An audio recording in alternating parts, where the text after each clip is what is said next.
Was she mad at you? If you knew or understood why she loved, realized why she is precious, she important to us. How much she means to the future without her damage is done. You stand accused, the abuser who murdered daughters and sons. Kissed by stars, shadow killer light from afar. Eyesight with a spark, search for what she find in the dark. Small in the frame, big brain, mount in the heart. Good with a secret, no shame, like she smart. Maybe inside another life she find us a fine arts, but we ain't born with choices, so she hopeless when life's hard. Lost and alone for nigga, live finding a way. Making alliance, be a loyal dog and wait for a day. The corner warned to the street lights, begged to the stay. The curb heard the crosswalk cry as she walked away. The church was her praying, she was one they could save. A disappointed system couldn't make her a slave. If I could get past the day, I'd do it all a different way. I'd give myself half a chance. I wouldn't call the devil out to dance. If I could just catch a break, the difference is that I can make the type of pain that I could take.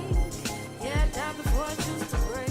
There she is, I see how you look at her. You wish you could protect her, cause you see something good in her. You see what we all see, there's more than just the hood in her. We can see her greatness and devils trying to shoot at her. Chaos under madness, junkies trying to shoot her up. Old men trying to give her babies, white wolves out to chew her up. She more than just a throwaway, there's more than just to shoot 'em up. More than just a poor girl this cold world is using up. Tragedy, travesty, the murder of her majesty. Complete and utter blasphemy, end result catastrophe. Generations wiped out, the future is a casualty. Anything concerning her, I prefer you asking me. Also do it candidly, in a low tone with reverence. Or end up in a box, standing over you a reverend. She's safe as far as we concerned, this here is a holy place. Big brother, she chose a blow holes to your face. If I could get past the day, I'd do it all a different way. I'd give myself half a chance. I wouldn't call the devil out to dance. If I could just catch a break, the difference is that I can make the type of pain that I could take. Yeah, I'd die before I choose to break. Played to an early grave in a game she thought she could play. She might have made it a business to be a business one day, but all that business is finished. No hope for words left to say. No more lessons from mistakes. No graduation day. No getting over the awkwardness of being a teen. No more late nights on the block, pearling blunts for the team. More tears and vigils, more blood stains the streets. More division between the living, cutting flesh for the beef. Vengeance is on the table. This revenge is so sweet. Insatiable is the appetite, awaken the beast. Irrational thoughts and actions make the most sense to me. What's happening is gonna happen. We gon' die, we eat everything, every single motherfucking piece. And even then, no comparison to what you owe me. I have nothing, and only one thing left to gain. I promise I'ma walk you through flames, screaming her name. If I could get past the day, do it all a different way. I'd give myself half a chance. I wouldn't call the devil out to dance. If I could just catch a break, the difference is that I can make the type of What up, pain what that up, I what up, could what up, what up? take. Yeah, I'd die before I choose to break. Salute y'all. Welcome back. This is UncivILLized 4. We're a little later in the evening today, but we're going to hang out for a little while. Salute to those that decide to step in. Salute to those that step in and step out. We will be here for a bit. Hope y'all had a good weekend. Our boy Idril Adesanya lost his belt the other day. Had a bad night at the office the last time we talked. But it is what it is. Since then, the cable company's been here. They did what they had to do. We have 0 drop frames right now. We had thousands of drop frames last week. So basically, I've been paying the cable company or the internet company for many years and not getting what I paid for. But that's then. This is now. We got it figured out. So we're on to something else. We'll see what's up. Again, hope y'all having a good time. If you have yet to subscribe to the channel, please do. Hit the like button. That helps us out a lot too. Feel free to comment in the chat. Get involved. Feel free to let me know if there's things you want me to react to, things you want me to take a look at. What else we got going on here? We got $2 text-to-speech messages. The link is in the description. And $5 text-to-speech plus media reaction. So you could actually put a link in and send a donation and get me to react to it in the middle of the show, regardless of whatever we're doing. All right. Appreciate y'all being here. First things first, we're going to check out Buddy caught with $300,000 in cash and millions in illegal substances. Faints in front of the police. They already got a problem with this one. He falling out. He wasn't ready. He was not ready. Here we go. On August 10, 2023, Florida Highway Patrol officers noticed a black vehicle traveling at a high rate of speed and with extremely dark tint. Prior to the stop, it was reported by a driver that 2 boxes of illegal substances fell out of the vehicle. All right. If you move and work and there's things falling out of the vehicle, I said it as a joke last episode about the girl that had the 26 pounds. But if you move and work and you dropping stuff out the vehicle, something's wrong. I believe that's what he said. Vehicle. Driver rate of speed and with extremely dark tint. Prior to the stop, it was reported by a driver that 2 boxes of illegal substances fell out of the vehicle. Super wild.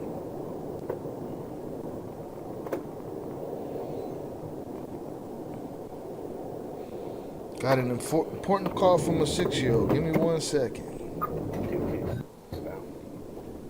Air pressure hanging from rear view.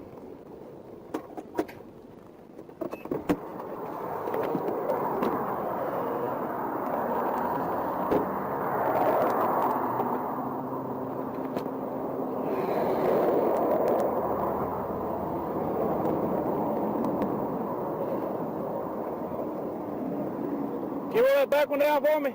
During the traffic stop, the trooper immediately noticed that the driver was sweating and appeared to be extremely nervous. But what the trooper didn't know is that this was going to be a big bust. Yeah? Oh, I got you. You got that rental agreement with you and your license with you? You got a driver license on you, sir?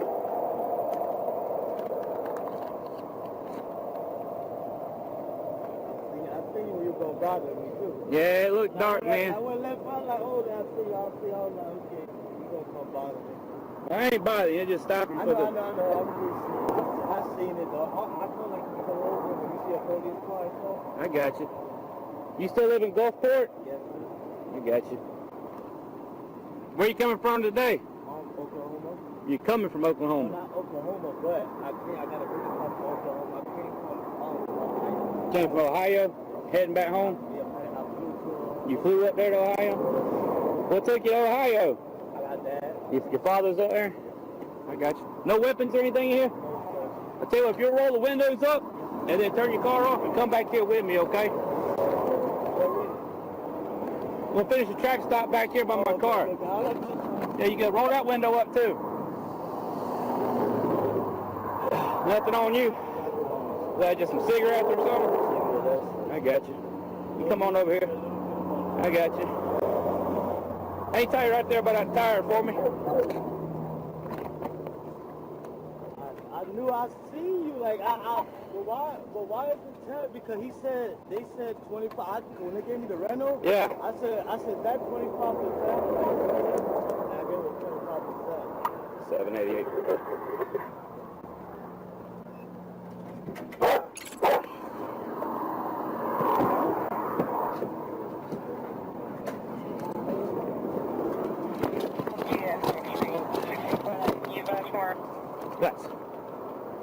That's. Yes, ma'am. Thank you. Here.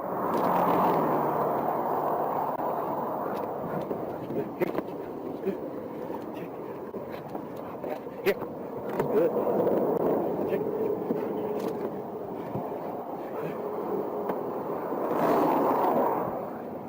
Looks good. Good. Down underneath. Boy, come on. Good boy. Come on, leave it. Let's go. Good boys. Leave it. Flex. Bobby. Leave it. Flex.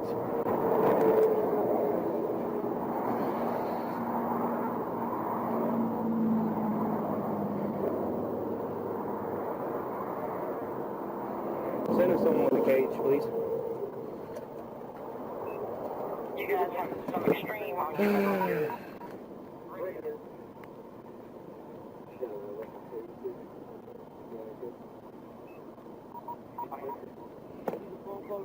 Not right now. It's a lot of stuff in there. A lot of what? A lot of weed. Yeah? How much? Like 200 pounds. 200? Yeah. So you know about it, huh? I can get a call real quick, please. Not right now, brother. Not right now. Hang tight for me, okay?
Hey, bro. You can put it in my front seat. I got some water for you. Some of your Gatorade.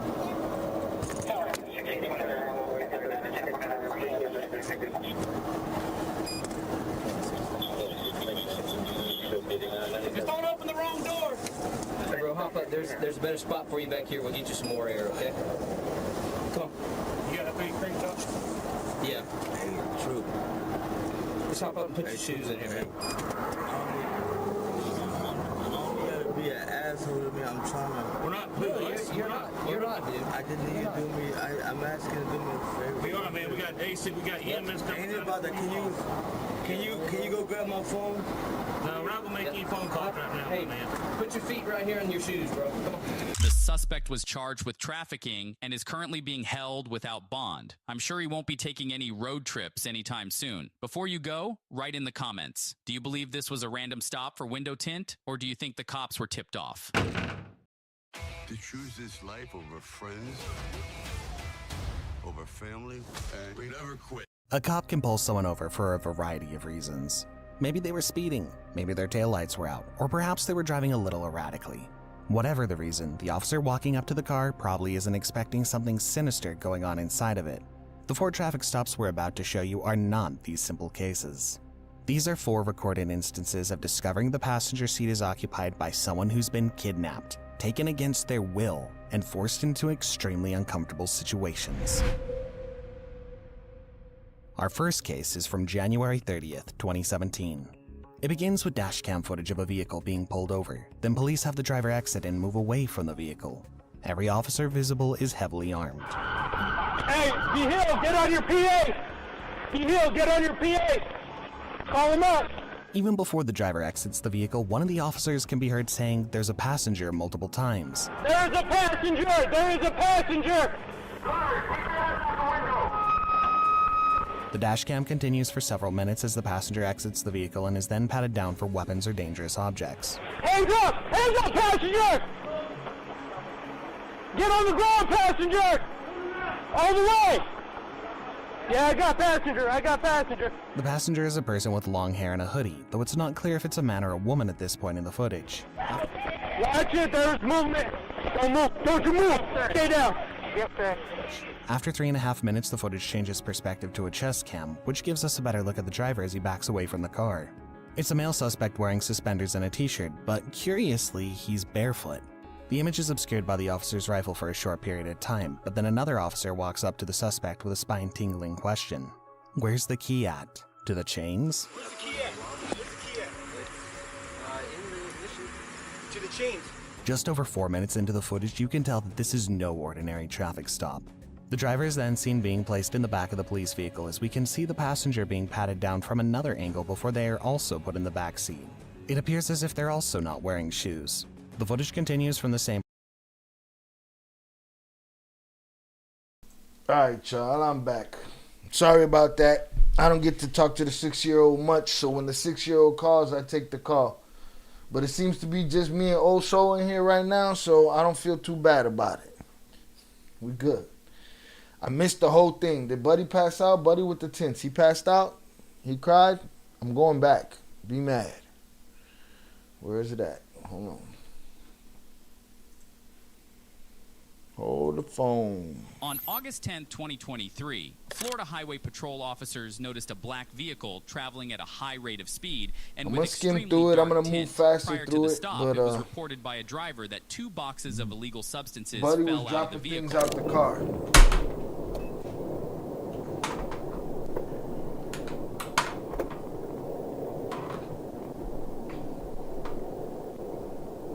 If you dropping things out the car, you got a serious problem. Tints don't even matter.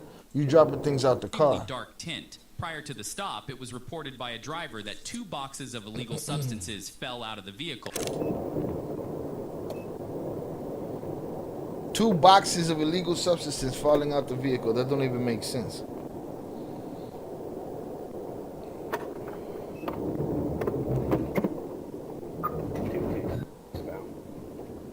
Air pressure hanging from the rear view.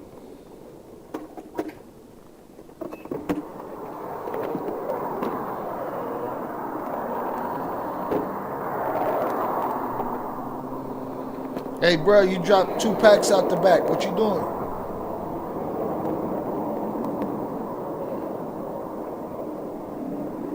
Can you roll that back one down for me? During the traffic stop, the trooper immediately noticed that the driver was sweating and appeared to be extremely nervous. But what the trooper didn't know is that sweating. this was going to be a big bust. Yeah? Oh, I got you. You got that rental agreement with you and your license with you? You got a driver license on you, sir?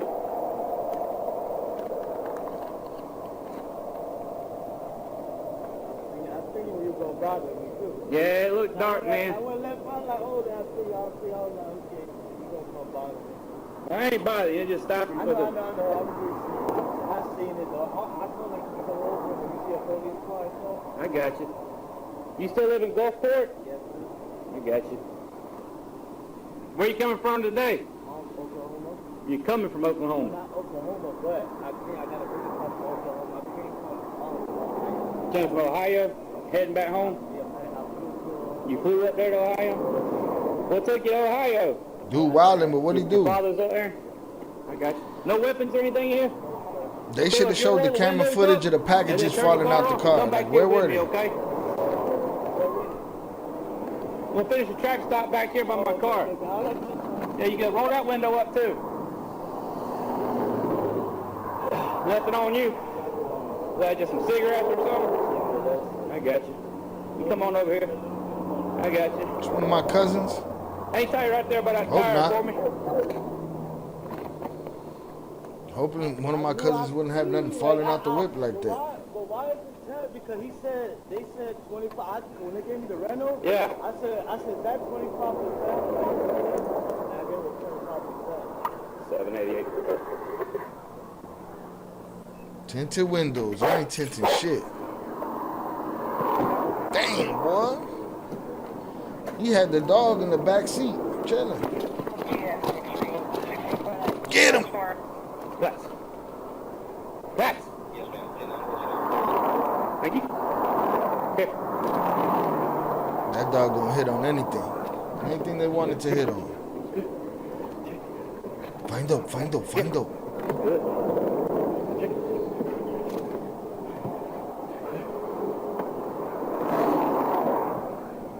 That's good. Good. Down underneath. Good boy, come on. Good boy. Come on, leave it.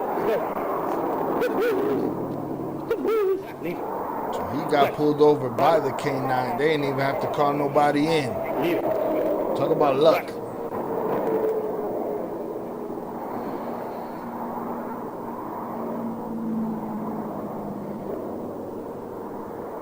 Dang, he just put a square on the squad car. Throw that square out, son.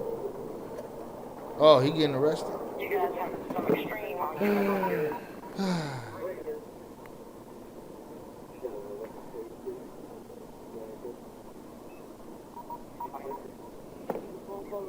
Not right now. A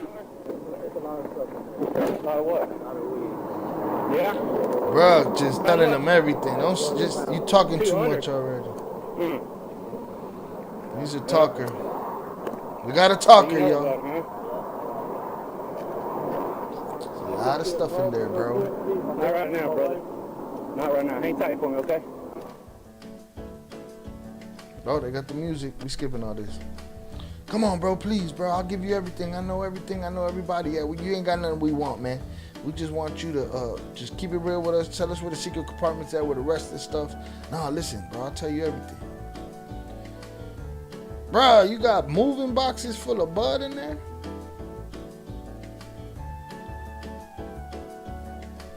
So that's a no hope situation. That's a you get pulled over, you getting popped. Bust it open. If you got them, smoke them. What a goofy. Wow. Bro, you should have slowed down. You should have had no tints. I'd have done that with no tints, with the same Home Depot boxes, following the letter of the law. Hands at 12 and 2.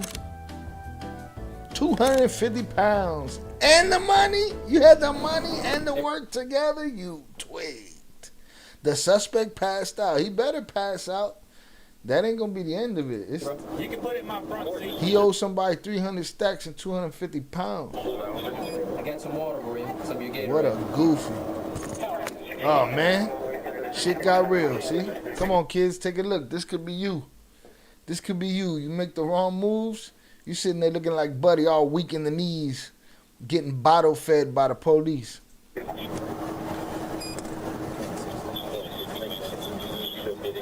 don't open the wrong door. Hey, bro, hop up. There's a better spot for you back here. We'll get you some more air, okay? That boy telling on everybody. Yeah. True. Just hop up and put your shoes in here, man. I'm trying to. We're not. You're not, dude. I didn't need you to do me. I'm asking you to do me a favor. We are, man. We got AC. We got EMS. Ain't it about that? Can you go grab my phone? No, we're not gonna make any phone calls right now, Hey, man. Put your feet right here in your shoes, bro. Come on. You ain't got no Suspect phone was calls charged with coming, Papa. trafficking and is currently being held without bond. Tweet. I'm sure he won't be taking any road trips anytime soon. Before you go, write in the comments. Do you believe this was a random stop for window tint? Hell or do you no. think the cops were tipped off? Absolutely tipped off. Again. Choose this life over friends. Absolutely tipped off. Stop talking this window tint shit to me. But I wouldn't have the window tint just On August cuz. 10, 20... You know what I'm saying? Just cuz that's what they're going to use every single time for probable cause.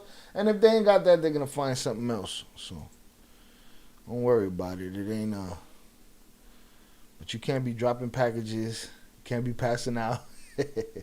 Crying and shit. Getting bottle fed by the police. Relax. Gotta relax. All that money, all that work. One guy, one whip. Crazy. Let's see what else I got here. I got this cop impersonator I want to see.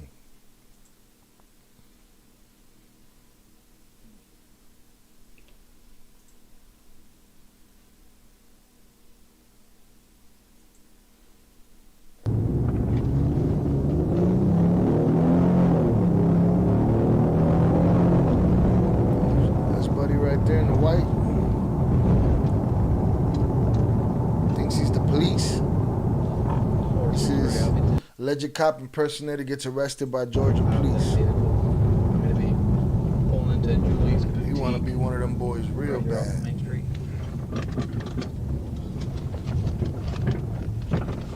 Damn, he got all the lights. He can't even turn them off.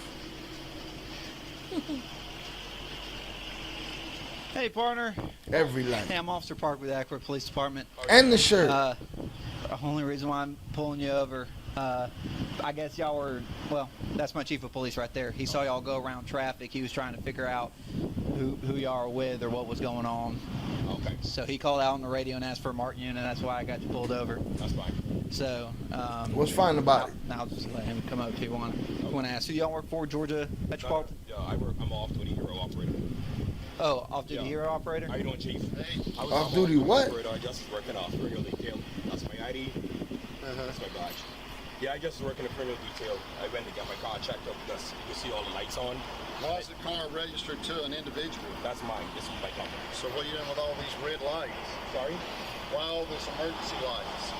And did I see you using emergency lights to pull out into traffic on Lake Eckworth Drive? Oh, no, because I couldn't get through, Chief. You notice? That's a stop. There's a lot of these wish they was the police-ass dudes out there, boy. I look like y'all ready to go tell on somebody right now. So people can see me, but I was trying to get in the line. Who do you work for? This is my company. I'm an off-duty hero operator. This is my company. Okay. Yeah, I do criminal details.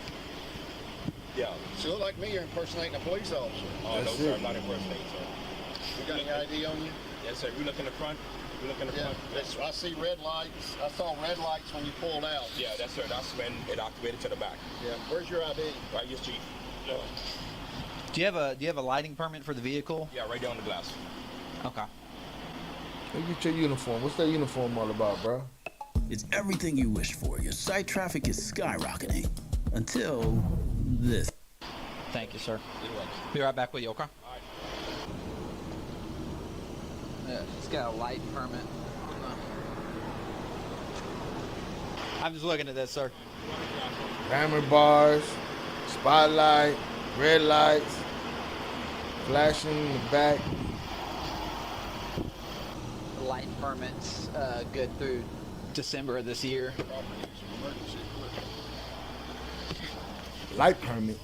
Hey, Chief, what do you say that cross was where you saw him activate the lights on Lake Eckworth?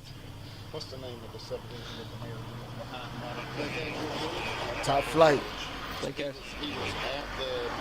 at Ackworth Muffler. And he was wanting to turn right out on the He thinks 92. he's that dude. Traffic there, and he turns out Okay. to get out there. Okay. So Just a near little Cherokee day-day, running around with all his lights.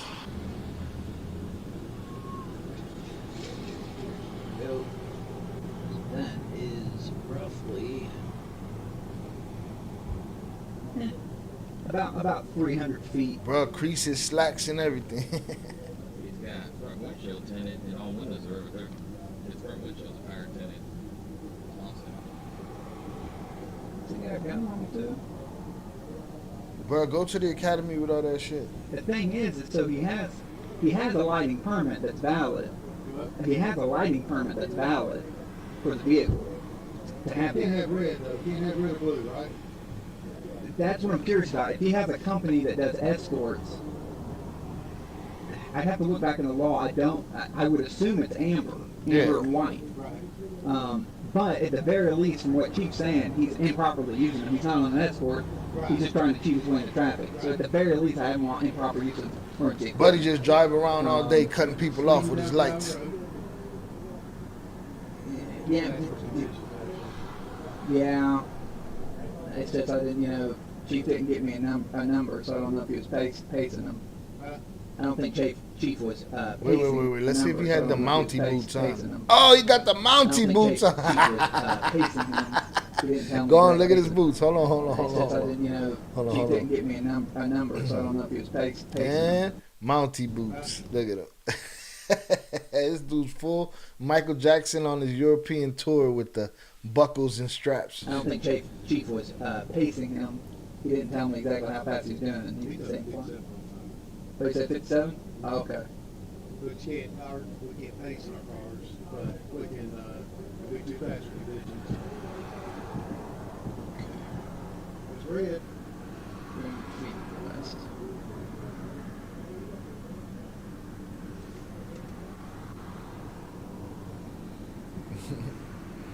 Buddy got the boots on. Blue, right?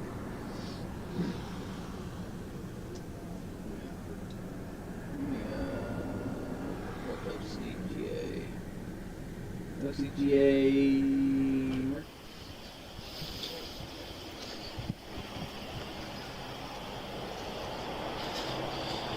Mr. Mackey. There's your ID back. Thank you. Look, given with all the lighting permit and stuff that I'm seeing, I'm just going to assume everything's properly permitted and stuff for the vehicle. It is, sir. That said, with what my chief's observation, you know, the use of those are for strictly business purposes. You can't be using it to pull into traffic, okay? Yes, sir. So I am going to issue a citation for unlawful operation for emergency vehicle, okay? Just here. I know, let me just talk to Chief real quick before, because I'm telling you how it's going to work. Even though I'm doing this on my private side, once I get this ticket, G-Dot is going to ground me again. I'm going to get grounded. And that's why I'm trying to don't interfere my personal business with G-Dot. Then you tweaked trying to step in between lanes or pull out into traffic with your red lights, and now you want to give the sob story. You did what you did, catch this citation and keep it moving. Now you're getting grounded and you want a favor from your boys.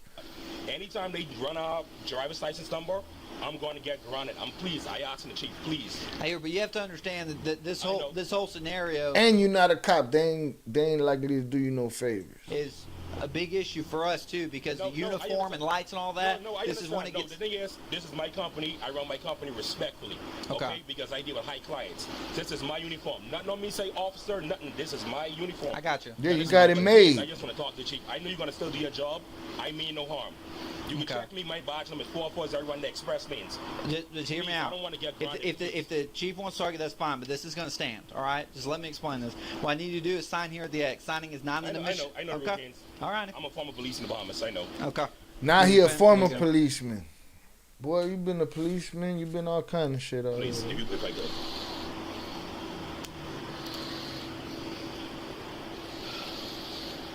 Now you sweat. Everything I point out to everyone else, auto-generated court date right now is showing for the 18th of August at 9 a.m. at our court. The address is right there on the back of your copy. This phone number right That's here. That's it. Own that L. Keep takes it about moving. 3 to 5 business days for the citation. Give them a call and they'll explain everything to you. Okay. Do you have any further? Do I have to attend the court? Or I just can pay it because I already. Once you contact that number, they'll tell you all your options. If you can just pay it outright, and they'll explain your payment problems. Hey, Chief. Have you got a business card? Yes, sir. Can I step out? And you're all hot, but what about all these people in there? I know. That's why. The windows for them. Yeah, I'm trying to crack the window right now, Chief. Won't you open all the windows? Yo, he got people in the car. Oh, he wild. He wilding all the way out. He got a whole family of 4 in the back seat. When I ride, the air, the compressor's going to kick in. Yeah. Chief. Yeah. I'm not trying to be no pain in your hip, but Chief, please, man, I don't want to get grounded. Please, from G-Dot, please. Ain't no please. I live in the community. I live right there on 3485. I'm not a bad person. Please, Chief. I beg of you. I don't think you're a bad. Let me have your business card. I don't think you're a bad person. No, I just don't want to get. You're impersonating a police officer. I don't want to. No, I don't impersonate police officers, sir. That's why I was careful. I present myself. Bro, if it look like a duck, police in the Bahamas. Quack like a duck, I don't walk like a duck. We need real cops. You look like a duck, bro. You could apply. I don't want to. Honestly, I don't want to apply for awkward. Okay. I don't want to apply for awkward. If it's hard to find your business card, just what's a good phone number for you, sir? Okay, thank you. Anytime. All right, thank you very much, sir. All right, unless you have any other questions, you're free to leave. I want to verify your employment, and I'm probably going to have CID look into this. Look at that. See, so you asking for favors and you making it deeper. Buddy would have gave you the citation and sent you off already. Do want to go deeper into what you're doing. What's your business? What you got going on? All of that. And you sitting here begging. Don't pull people over and you ain't supposed to. I know, Chief. I don't feel good. Chief. Chief, I can show you my LLC. I can show you my LLC right now. I'll let them He don't give a shit. And also right here. That's why he was calling my supervisor just now. All right. Well, that's between you and your boss, okay? Yeah. Like I said. Wait, I thought it was your business. Your Your company. But Yeah, dog. Take your L and your boots and go home and lay in the bed like Whack 100 with your boots on, because that's what it looks like you do, bro. Straight on all that. You wildin'. You want to pull people over with all the lights and all of this. Police peep you. Now you begging. See what else we got here, yo. Buddy fainted and passed out. We need a better class of criminal. The Joker was right. Need a better class of criminal in this world.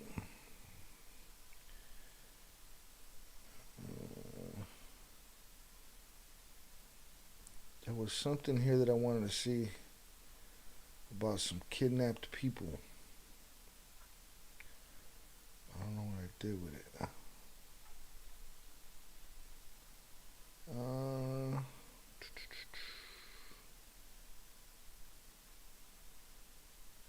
Punk ass impersonators and shit. There we go. Fellow filmmaker, do you ever wonder what... Relax. Tough is your determination. From the same perspective, a cop can...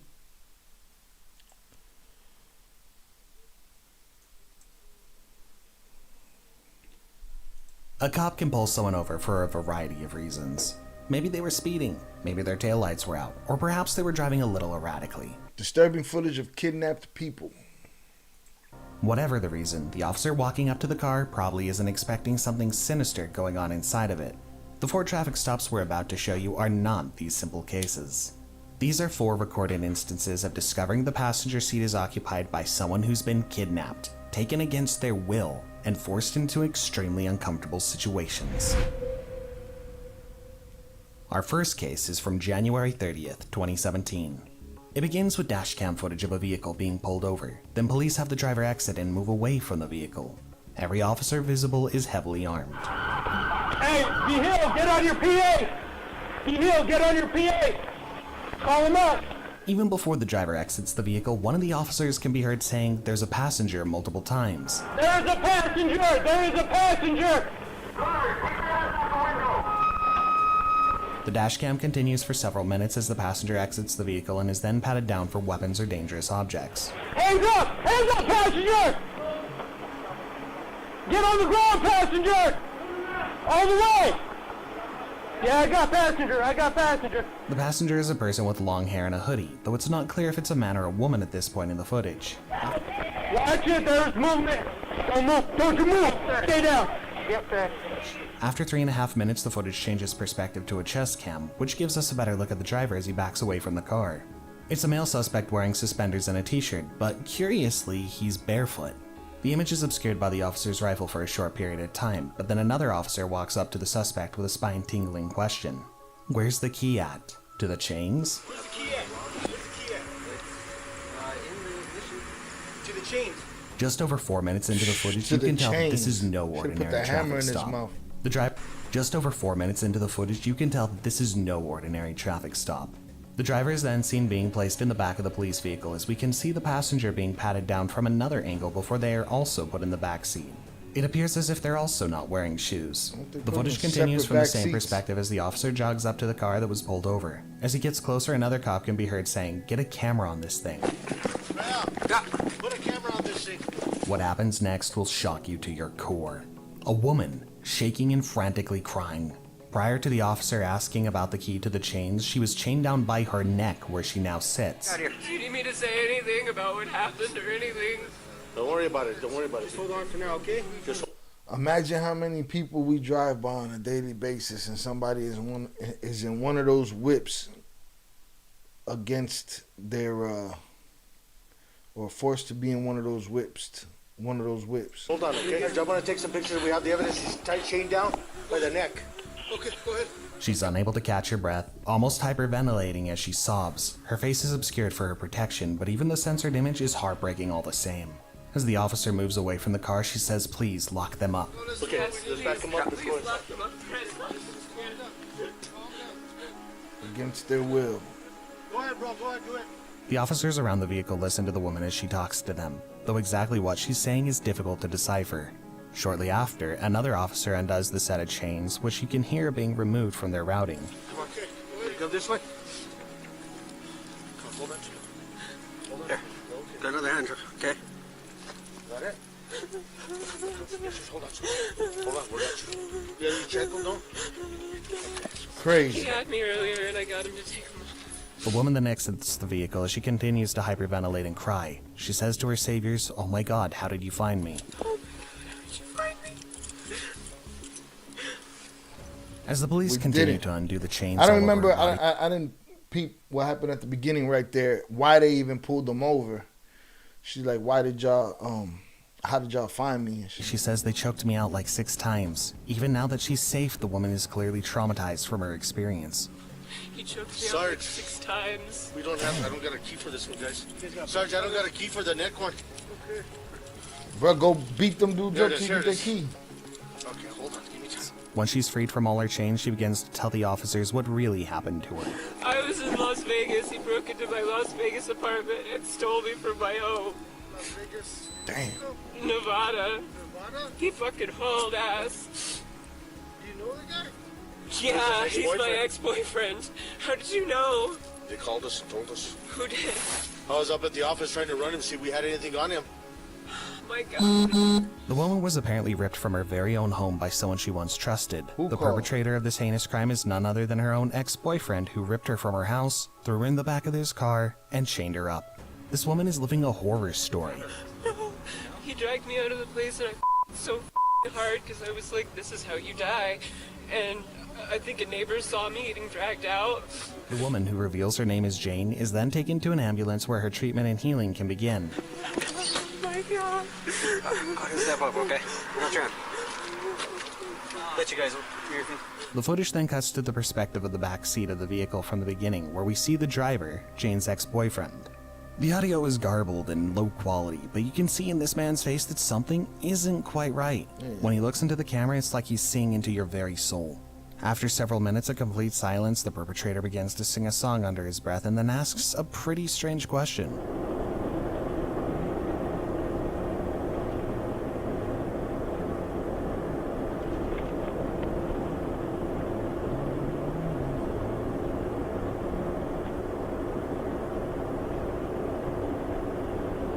Got a favorite hymn? What's that? You got a favorite hymn? A person who just committed an act of pure evil You and got a favorite hymn. What a dork. us asking about hymns is more than a little unsettling, but the worst is yet to come. He sings the entirety of Amazing Grace, give or take a verse. You can almost feel the cop's discomfort as the singing goes on and on for minutes.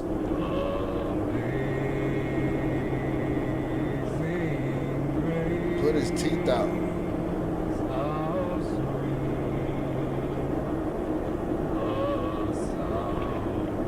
Come on, people, look The at man these dorks announces you're that he's a raising. Christian man and asks if it would be possible to get his Bible and hymnal from his truck. It seems he's more concerned Nope. about these books than he was for the well-being of his ex-girlfriend. Are you a Christian man? Yeah, I am. You? I am. You're gonna hide behind Jesus. You chain up women and hide behind Jesus. There's a Bible, a Nelson Bible, and a Baptist hymnal. Are there any chances I could get those? Hell no. I'm pretty sure. Your vehicle's gonna be right up the road anyway, so. He then exits the vehicle, but not before making a comment. Put them both down. Nope, girls. Wear shoes next time. One would hope that there isn't a next time. The footage then cuts to the backseat of a different vehicle. This one contains the passenger from the kidnapping vehicle as they're being transported to the police station. I thought you were handing me the hat. What's that? I thought you were handing me the hat. Oh, okay. Cold back there? It is kinda. Just turn on the east side. The accomplice makes several unsuccessful attempts to speak with the officer driving the car and spends most of the drive sitting in silence These before people are out there, y'all dating them, y'all letting them watch your kids, hanging out with them, partying with them, letting them in your house. These people exist. They're out there. exiting the vehicle at the station. Can you help me out? Hold on. Well, I don't think I need the help. This is where the footage ends. Later, it was revealed that the goal of the kidnapping was to take Jane to a cave, brainwash her, and force her to marry either Jack Morgan, the ex-boyfriend, or Sophie Brown, Jack's new lover.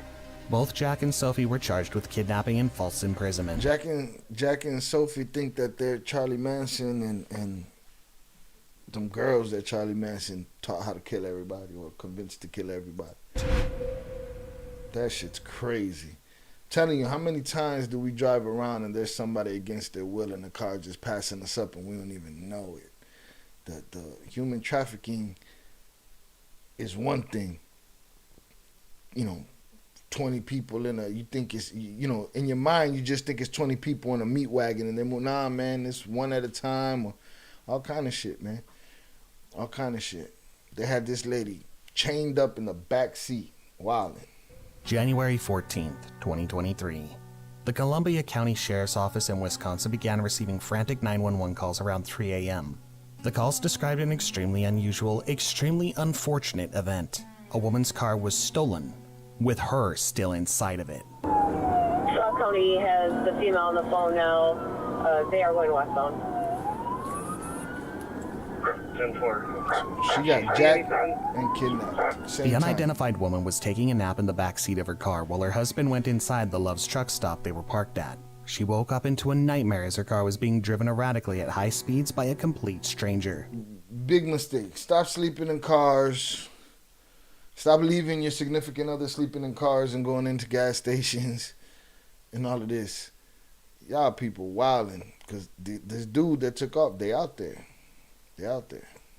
The footage of the incident begins with dashcam footage from the police pursuit vehicle. Radio chatter as the officer communicated back and forth with the station can be heard behind the roar of the engine as the vehicle picks up speed.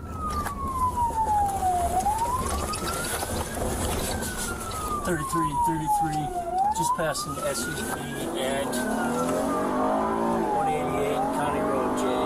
The officer states he's going over 90 miles per hour, yet is still not catching up to the suspect. He requests spike strips to slow the vehicle down.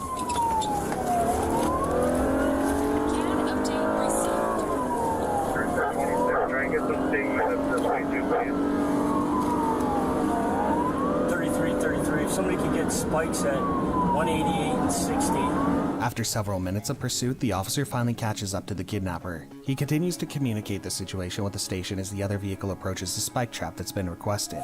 33.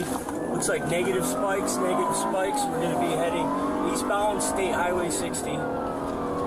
Intersection of Pulvermacher, Highway 60, no traffic, roads are clear. Unfortunately, the clearly intoxicated driver seems to avoid the trap and the pursuit continues. The officer calls out that he's now traveling in excess of 100 miles per hour, and the kidnapper is still outrunning him. 33, we're 100 miles an hour, westbound 60, approaching Pulvermacher. But then there's a glimmer of hope. 33, just lost a tire. Vehicle appears to be spiked, still going. On the rims, looks like we're going to be coming to a stop. Barda and 60, suspect still going. The spike trap had actually been effective despite not looking that way initially. The vehicle loses a tire and decreases in speed exponentially, allowing the officer to keep pace with it. The offending vehicle keeps on going as a second tire flies off. He's driving into the oncoming traffic lane. He's been there. Coming around the He's been in that oncoming lane the whole time. big S curves, still approaching Barda Road. Looks like suspect's losing a second tire now. 33, suspect is in oncoming lane of traffic, westbound, oncoming lane of traffic. I am surprised they The didn't footage get then cuts smashed. to a different officer who's setting up another spike trap farther down the road. This trap also appears to miss, but the officer setting up the trap confirms that they worked.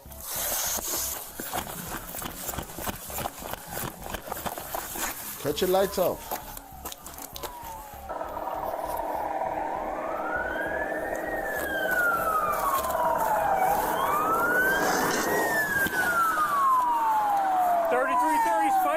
Spikes hit.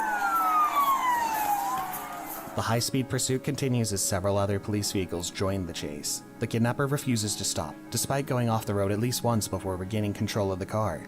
Tireless wheels don't tend to be very easy to maneuver, and the car only has a single complete wheel at this point. 33, approaching the four corners. Appears all four tires are deflated.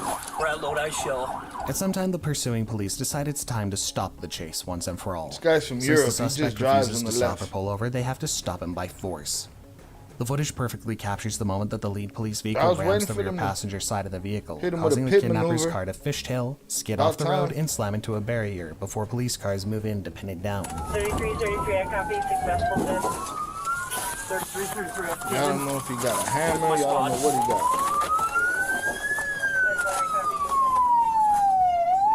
The collision and subsequent slam were violent enough to activate the car's airbags, which obscured the officer's view of the inside of the vehicle. They proceed with caution to extract the kidnapper and make sure the woman's okay. 3331 at gunpoint. Have EMS on standby. Full airbag deployment. I'm gonna come around this side and we're gonna open that door. I have a cane on you. We'll get bit. Keep your hands up. Hands are up. I can see hands up. Passenger side. Come around and get this. Where's the female at? Hands are up. Back passenger door. The footage perspective changes several times, but it's clear that a canine unit is on the scene to deter any kind of escape attempt by the kidnapper. The suspect is told to remain still as the airbags are cut away and removed. Slow down. Get her out. Keep your hands there. Do not move. Do not move! The scene is tense as the canine barks at the kidnapper, the police yell orders, and the suspect himself is shouting that he doesn't have any weapons. Eventually, the kidnapper manages to exit the vehicle before being tackled to the ground by an overzealous officer. You already got him, bro. Tackling is, you already got him, bro. You had to tackle him before he got in the car. I'm taking no chances. There hasn't been searched. No chances. Even the other police officers have to calm this particular cop down, who says, "I'm not taking any chances." The kidnapper is placed in handcuffs and police return to the vehicle to check it for any kind of emotional evidence. cop. But not before the footage cuts back to the canine's handler, who commends it for doing a good job. K9 did what? What K9 do? K9 didn't find $300,000 like the other dude, 250 pounds. K9 didn't save nobody. What a good boy indeed. With that, the kidnapped woman's worst nightmare is over, and the police what did the K9 do? Because I'm not taking any chances. Not before the footage cuts back to the canine's handler, who commends it for doing a good job. What the K9 do? What a good boy He didn't tackle him. With that, the kidnapped woman's worst nightmare is over, and the police approach her to see if she'd like any medical attention. She declines, but she's definitely shaken up by the entire ordeal, and who wouldn't be? Thank you so much. Do you want EMS to check out? No, I'm fine. Okay, Thank you. Are you sure? Yes, I just scared because he was driving like crazy, and I couldn't talk with him. He didn't want to stop. I don't know if he's crazy or what happened with him. Okay. You're okay? I am. Are you sure? Definitely. Okay. I'm just scared. I'll be back to talk to you in a few minutes, okay? Okay. My name is Sergeant Stage. You can just call me Ron.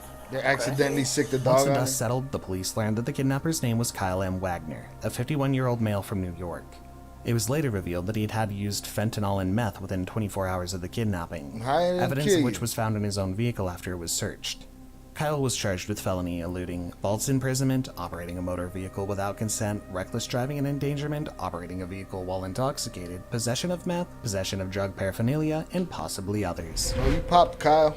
It's gonna be a long time. July 5th, 2022. A pickup truck is pulled over for a suspected DUI around 1 a.m. after swerving and driving erratically in Albuquerque, New Mexico. When an officer approaches the driver's side window, he's greeted by Jeremy Guthrie, a 41-year-old man who does in fact seem a little intoxicated. But that's not the worst part. You have a bunch of kids in the car. How many kids? You have 1, 2, 3, 4, 5, 6. Who are these kids to you? This is my friend.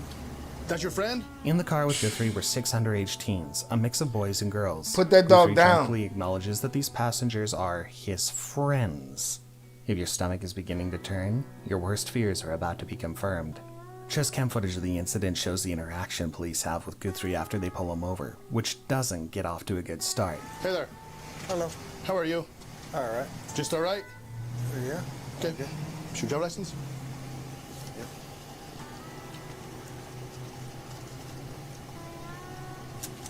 Look at him. Look at him, people. He exists. He out there. He looking When for asked your for his kids. identification, Guthrie begins sifting through trash in his car. This goes on for a while until the officer points out the things he's looking for is in his lap. Here's your wallet right there between your legs. That's stupid. Sorry. I was a little bit nervous.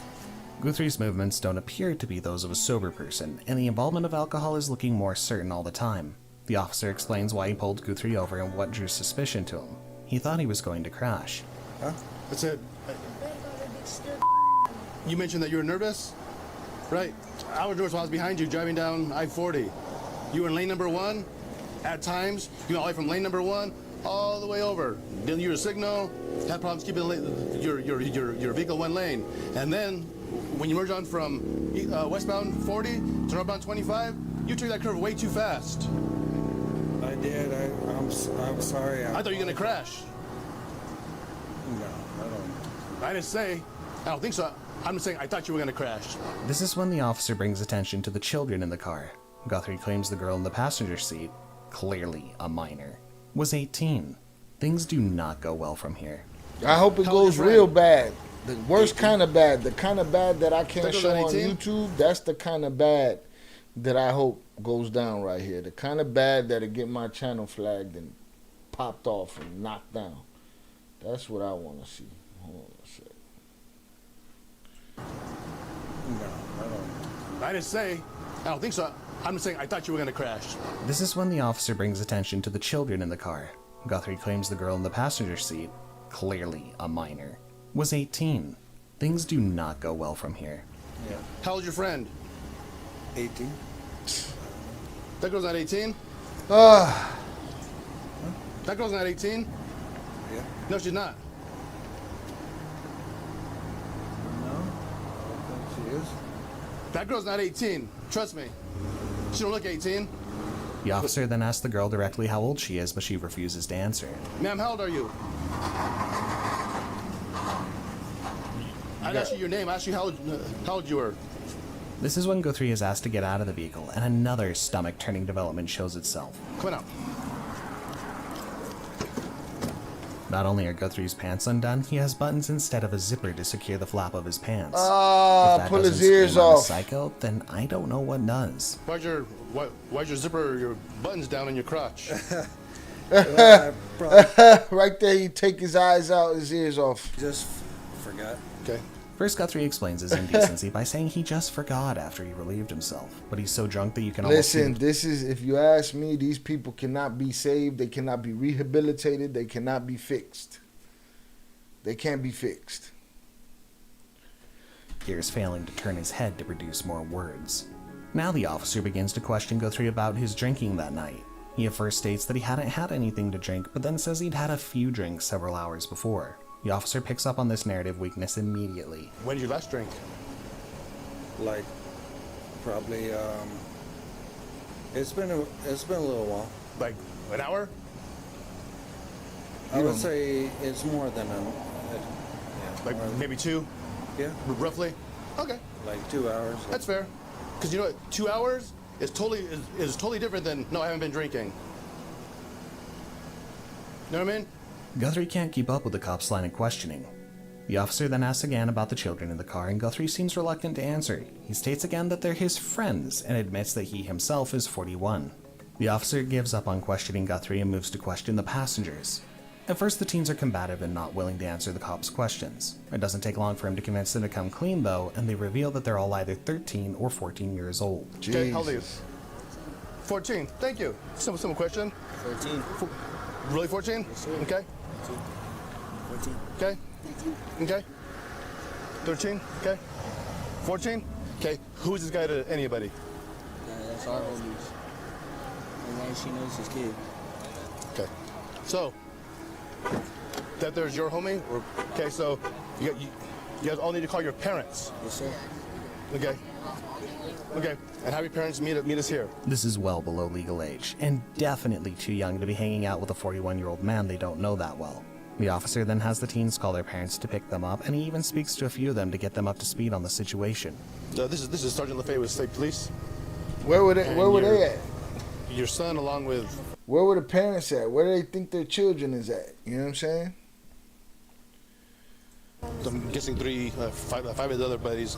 They were in a vehicle with somebody some man. It's a grown adult who has no business driving, and so he's out now doing field sobriety tests, and these kids need to be picked up. As the officer speaks to the teens and their parents, another officer conducts sobriety tests on Guthrie, who's just as drunken and confused as ever. So, just to make sure that you're okay to drive, okay, would you mind doing a couple of field sobriety tests just to make sure? Yeah. Yeah? You would mind, or you would want to do them? What's it? He initially doesn't want to do the tests, more likely because he knows he's going to fail them. However, after being informed he'll be placed under arrest if he declines the test, he decides to take his chances. Are you going to stop the test then? I can still test. After bumbling through the final test, the officers place Guthrie under arrest and load him into the back of their vehicle. Before the footage ends, Guthrie is confused one more time. This time by his Miranda rights. Do you understand each of these rights as I've explained to you?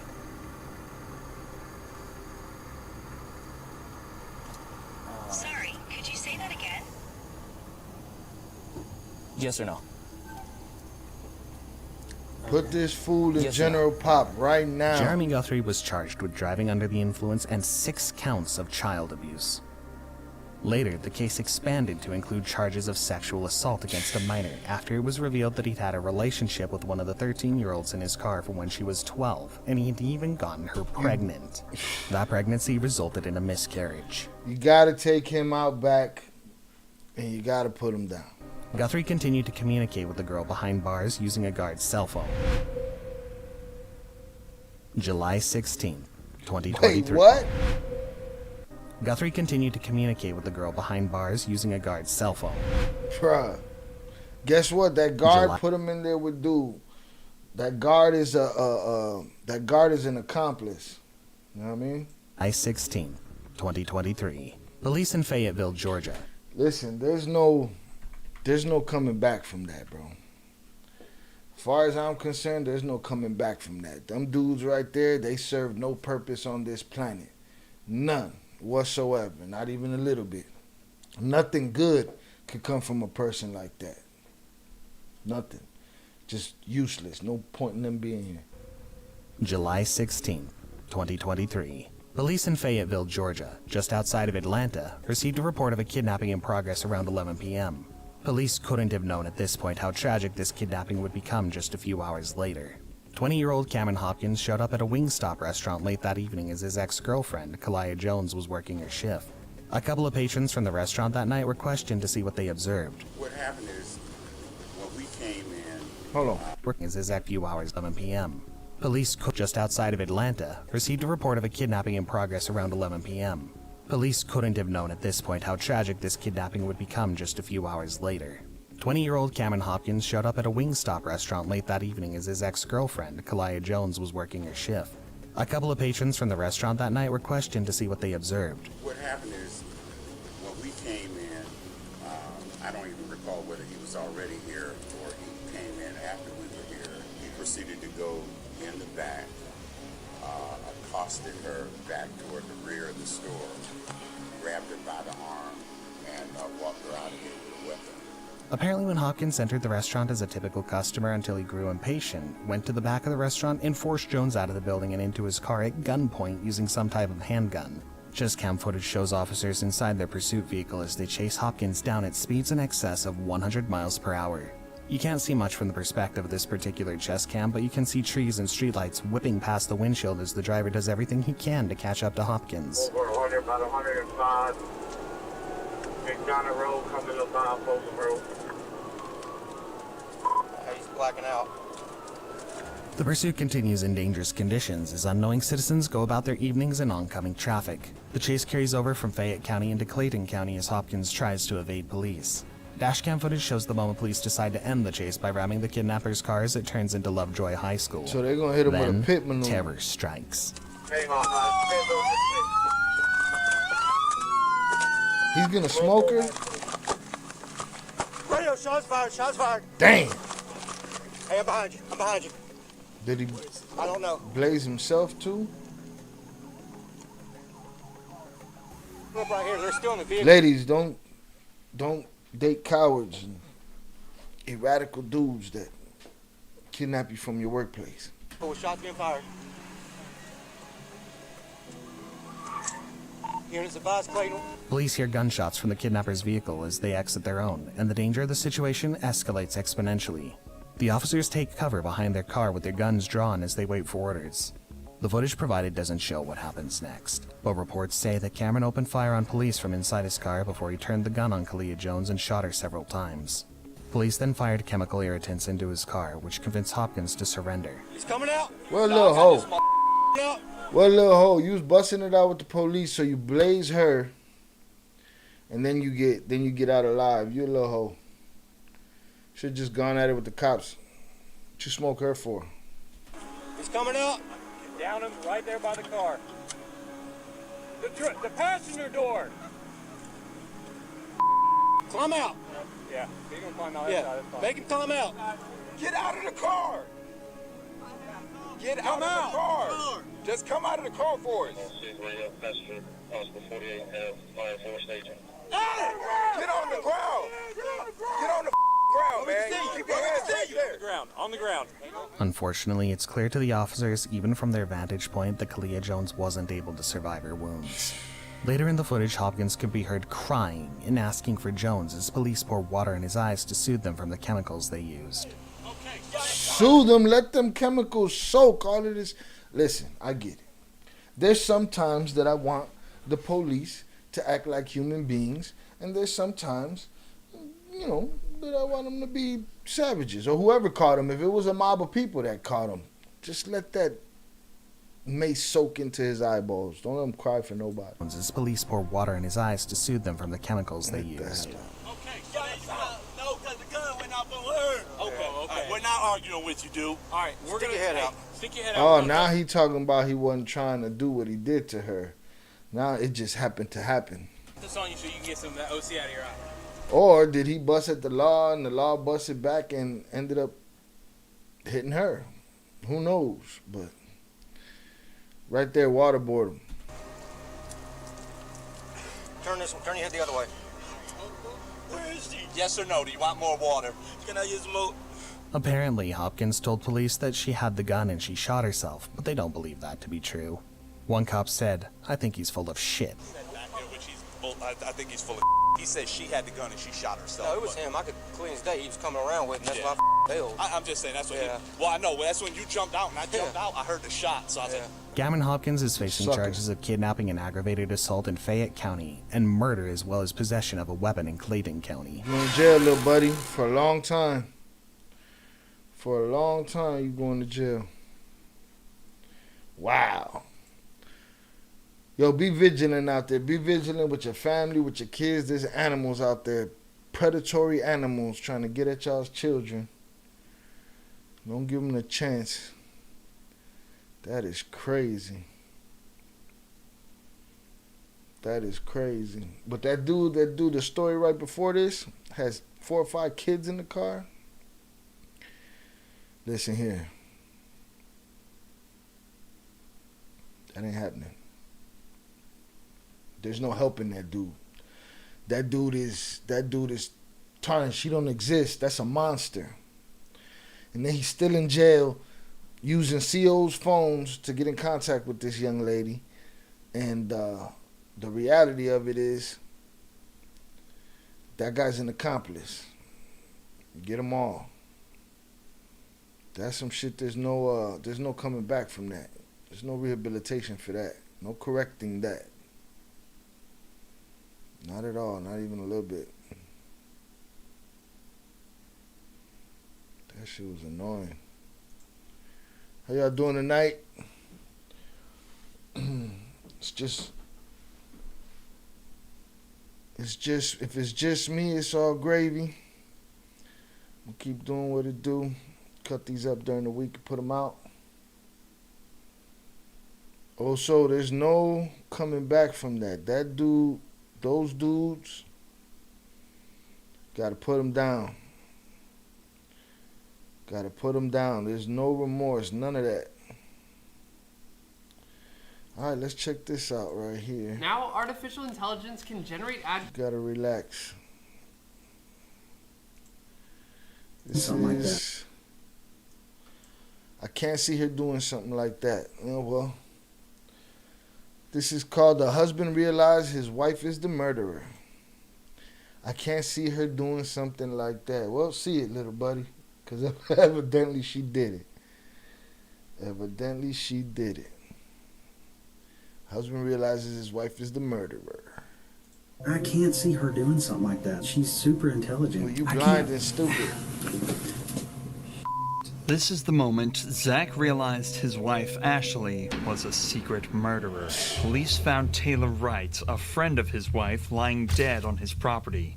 Police suspect Ashley was the murderer, but Zach refuses to believe it. Little did he know, he was about to get the shock of his life in the interrogation room. Can you tell me how you came to know Taylor? Through working PI cases. Okay. She'd come over to our house every now and then. She met my wife. They became friends. Did you guys ever have a falling out or? Never. From doing this job for so long, I would just pick up little lies from her.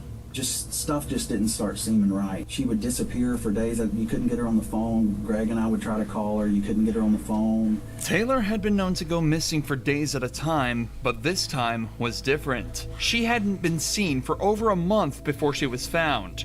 Early on, cops believed her disappearance was nothing out of the ordinary, but she'd left everything at home, and what little texts she sent to her friends were in language she wouldn't normally. Wait. That's his wife he's talking about? Hold on. Because she's for the streets already. I would just pick up little lies from her. Wife, they became friends. Oh, the old girl She'd come over to our house every now and then. She met my wife. They became friends. Did you guys ever have a falling out or? Never. From doing this job for so long, I would just pick up little lies from her. Just stuff just didn't start seeming right. She would disappear for days. You couldn't get her on the phone. Greg and I would try to call her. You couldn't get her on the phone. Taylor had been known to go missing for days at a time, but this time was different. She hadn't been seen for over a month before she was found. Early on, cops believed her disappearance was nothing out of the ordinary, but she'd left everything at home, and what little texts she sent to her friends were in language she wouldn't normally use. I mean, I'm sure now you've read the news and everything. Yeah. You kind of know the date that we're talking about. Have you had a chance to go back and pinpoint where you were on the 8th of September? It's very, I can't remember, but I've tried to do the very best I can so I can tell y'all the best I can. I went to the bank yesterday to pull my statement. I know I ate lunch at the seafood place at 9 Mile in Pine Forest. I ate there. And I remember eating by myself, and I remember Ash not being able to make it because she was tied up with work. Taylor was last seen on the 8th of September, so Zach attempts to recount what he was doing that day. Given that he used his debit card to purchase food in the area, it's likely that his story is true. What's interesting, though, is that he mentioned he was out on his own as his wife was busy with work. It seems that he fully believes this to be the truth, and while he knows his wife has been questioned about the murder, he doesn't know that she's currently the #1 suspect. The cops aren't trying to learn more about the case. They're trying to determine if Zach had a hand in the murder, or at the very least, turn him against his own wife. So they're trying to Do single you him know out. anything about this money that Taylor had given you all? No, absolutely not. She's never given me anything. I've never got anything like from that. No. Okay. Do you know anything about your finances? No, to be honest. I give her when I work a case or and I got a settlement from my attorney, I hand it straight to. What is this guy? Private investigator? I'm sorry, I keep missing shit. It's a lot to soak up while you doing the technicals and trying to stay not sober. She takes care of everything. The money the detective is referring to here is a sum of $34,000 that Taylor had given to Ashley for safekeeping. Taylor was going through a divorce and wanted the money away from her own accounts. But instead of putting it in a safety deposit box as promised, records show Ashley put it into her own accounts. By the time Taylor wanted it back, she'd already spent all of it. Coincidentally, Taylor... I mean, with friends like that, what do you really need in life? Nothing. You got a friend that's willing to spend all the bread she trusted to you. Taylor only asked for it back on the 8th of September. If it's not already obvious by now, Zach is a very caring person who obviously trusted his wife a lot. Zach's a dork and his wife is for the streets and he never knew it. So far, he's provided solid answers to where he was when Taylor disappeared and his involvement in the couple's finances, equating to almost none. But the detectives have to rule out any involvement whatsoever, so they decide to discuss where the body was found.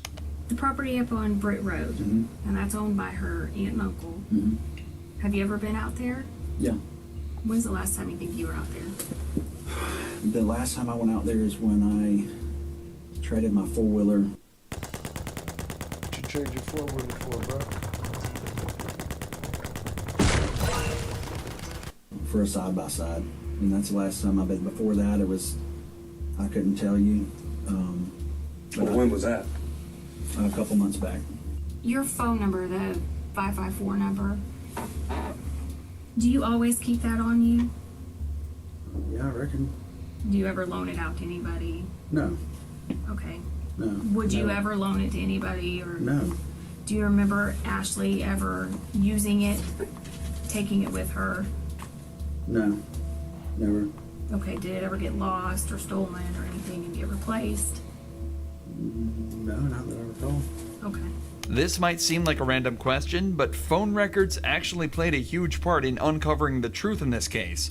Not only did they show Ashley on the property Taylor was found dead at on the 8th, but they also showed Taylor's phone at a wedding Ashley attended the very next day. But Taylor was never seen at the wedding or anywhere else after that date. Detectives here are just trying to confirm that if suspicious activity was discovered from Zach's phone records, there would be no way to argue that it wasn't him in control of the phone. But remember, Zach still has very little idea surrounding the true nature of this case. He doesn't know how much evidence the cops have against his wife. All he's doing is defending himself and providing answers that'll hopefully solve the case. So given his compliance so far, the detectives decide to try and question him about some more physical evidence.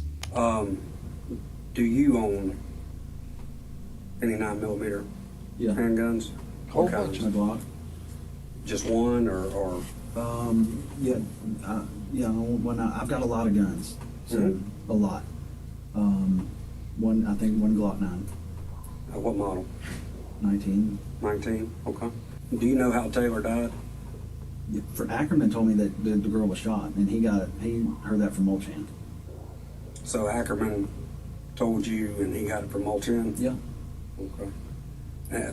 Did he elaborate on anything else? He just said that they thought the girl was shot. Okay. Did you ever buy Ashley a gun or anything of that nature? Man, over the years, yeah. I bought her a 380 one time. What kind? PPK. Okay.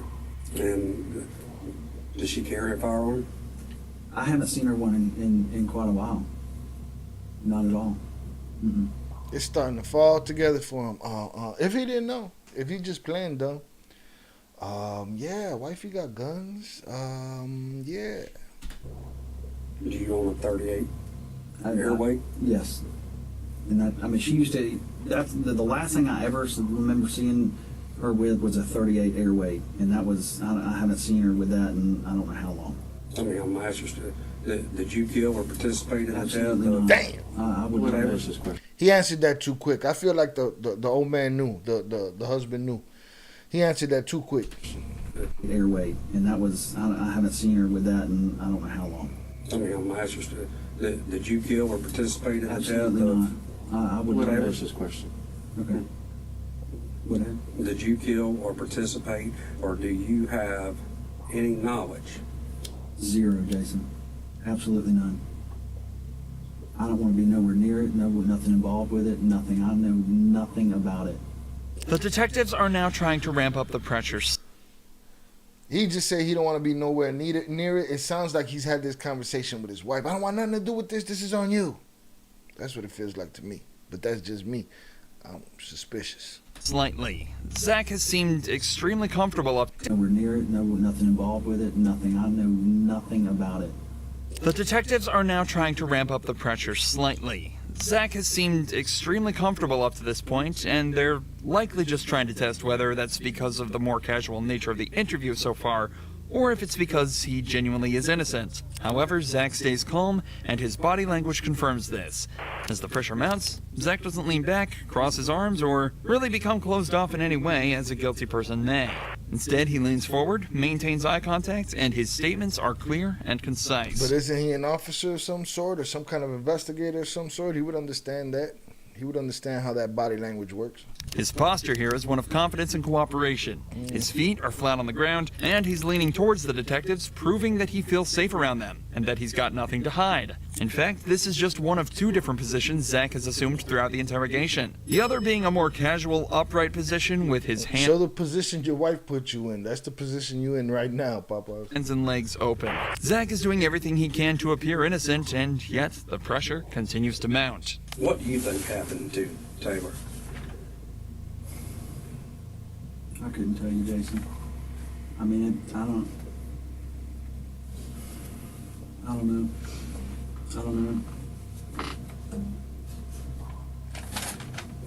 mean, nobody deserves to ever get anything happen to him like that whatsoever. I don't know, buddy. You know, buddy. And, I'm asking you,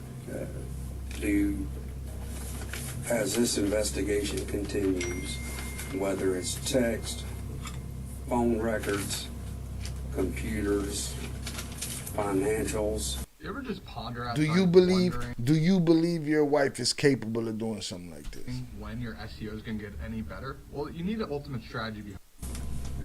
Do you believe your wife? Do you believe your wife is capable of murdering her friend like this? Well, for 34 stacks, she's prepared. It's text, phone records, computers, financials. Is there going to be anything that hems you up or ties you up? Absolutely nothing. Well, not just being involved in the actual murder, but after the fact, as far as, afterwards. Helping conceal. If any person in this world was like, hey, Zach, come help me do something, I would run from that mother as fast as I could. Well, I mean, just, hell, it's all over the news. But what if it was wifey? You've read You it. said you hand over your check to her already. No questions asked. I'm sure a lot of people do that. But would you bury a body for her? Yeah, I've read it, and And I mean, trying to swallow it and figure it out. I mean, it's like, it's terrible. but you've read it, so you know at least some of the details. Just based upon that and your knowledge of the job that we do and the job that you used to do, what's your thought? Feelings aside. Just logically. I can't see her doing something like that. I mean, she's super intelligent. She's got a master's degree. Yeah, or is it master's or I don't know, one of the two. And that's just sloppy. I mean, that's sloppy. I can't see her doing that.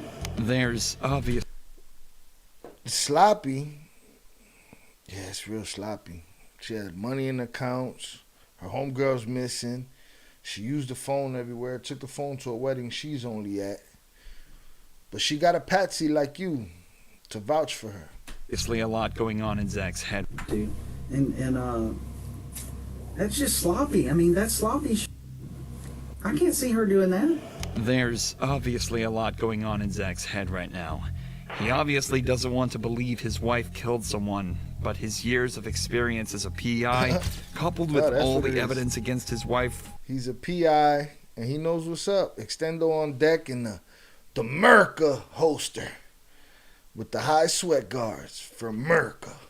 Logically have to be convincing him otherwise. To believe his wife killed someone, but his years of experience as a PI, coupled with all the evidence against his wife, logically have to be convincing him otherwise. Not only were there the bank statements and the cell phone records, but Ashley was even caught on camera at a hardware store purchasing the exact same type of cement that was used to fill Taylor's grave. Come on, it's all coincidence. Stop it. It's pure coincidence. She's smarter than that. She got a bachelor's. You know how many dummies I know with degrees? Stop it. Y'all bullshitting. A bunch of dummies with degrees. Whew. Like The World ain't an episode of How to Get Away with Murder where everybody's just genius. Nah, man. A bunch of dummies with degrees. But that's all pure coincidence. Come on. She filled that hole with sarcasm. My sarcasm, because look at you. Look at you, girl. Purchasing the exact same type of cement that was used to fill Taylor's grave. Just a coincidence. At this point, though, the detectives have seen all they need to. Oh, so that's just a coincidence, man. The whole, her being at a Home Depot buying the exact cement that she filled the hole with, it's just a coincidence according to this goofball here. She's smarter than that. She got a bachelor's degree, dog. Zach takes a minute to discuss a few things with his lawyer, and he signs a search warrant allowing them to obtain all his cell phone records. Eventually, Zach is cleared of any wrongdoing and is allowed to return home. His wife, however, was a different... Look at that face. predatory animal.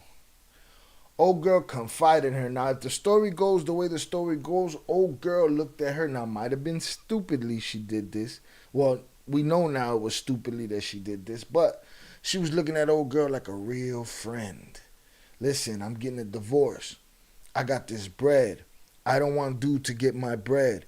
Let me stash this with you for a while, and you put it up in, I think she told her she was going to put it in safe deposit boxes. Boom, next thing you know, she's in her Chase ATM. She got an extra 34 grand, and she starts eating through it. She looks like somebody that likes to eat money. And eat up men, because that's another thing she did. She ate up that man that was in there vouching for her smarts, her bachelor's degree smarts. Get the fuck out of here. You know what I'm saying? But old girl looked at her like a real friend. Like a real friend. And she got smoked for it and buried in the cement and shit. That's crazy. That's crazy. Different story. We, the jury, find the defendant, Ashley MacArthur, guilty of first-degree premeditated murder with a firearm as charged in the indictment. Ashley MacArthur was sentenced to life in prison with a mandatory sentence of 25 years and is now serving her time away from her husband behind bars. Bruh, the only thing dude would have been stupider was if he went down for her. You know what I mean? But he didn't see that. He didn't see none of that happening.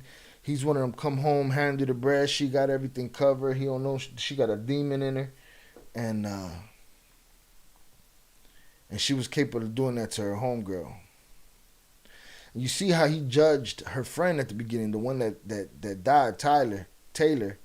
He was like, she would lie about this, lie about that. It was like he was conscious about that with old girl, but he wasn't conscious about that with his own wife. Sucker. So he should have caught a charge just for being stupid. Damn, boy. That shit is crazy. Salutes, old soul. We hanging out. I'm still here. I'm riding out this zero drop frame situation over here. Good shit. About to crack open my own beer. Let me see what else I can run into. Let's see what the bochincha is out here. Wow, dude's a sucker. Alright, I want to see this one too. Let's see. That shit is crazy. What a sucker.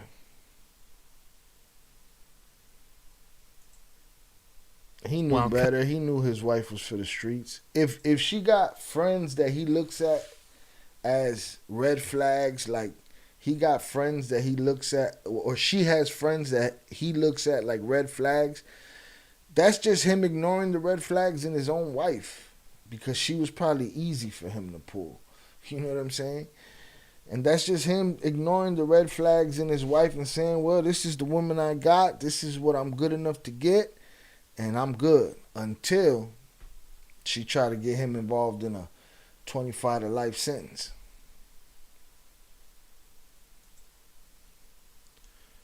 This here is detective realized cops is the actual murderer. I think I want to start saying the titles at the end, because they kind of give it away in the title, and I don't want to have it given away for me, and I think the reaction would be more genuine if I don't know what's happening.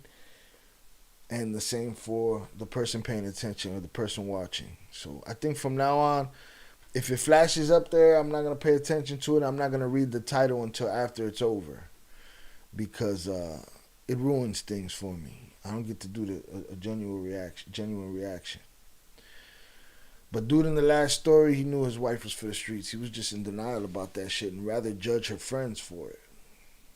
While cops are here to help and protect citizens, what happens when they're actually secret killers in disguise? Kelly? Yeah, right now you're charged with murder, and it is Kelly. No! Here are 3 examples of when cops try to get away with murder, starting with the horrifying case of William Talley. On the 11th of May 2019, police received a worrying phone call explaining that former police sergeant William Talley had been in an argument with his girlfriend, Kelly Levinson. At some point during the fight, he fired gunshots at her. William quickly left the scene, stealing Kelly's truck, but was worried he may have done more damage than he realized. So I don't know anything since then. So nobody's here has been injured? No, that's what I told him when I called. He told me that he wasn't helping. The police had to immediately treat this Wait, like so he just stealing. got During mad, the fight, busted at he her? fired gunshots at her. William quickly left the scene, stealing Kelly's truck, but was worried he may have done more damage than he realized. So I don't know anything since then. So nobody's here has been injured? No, that's what I told him when I called. He told me that he wasn't helping. The police had to immediately treat this like a crime scene and decided to search the house to ensure Kelly's safety. There was one thing on the officers' minds, and they were all silently pleading that they wouldn't find her dead. Deputy Brown, who used to work with the cowboy. There's a dog in there. Yep, she's right there.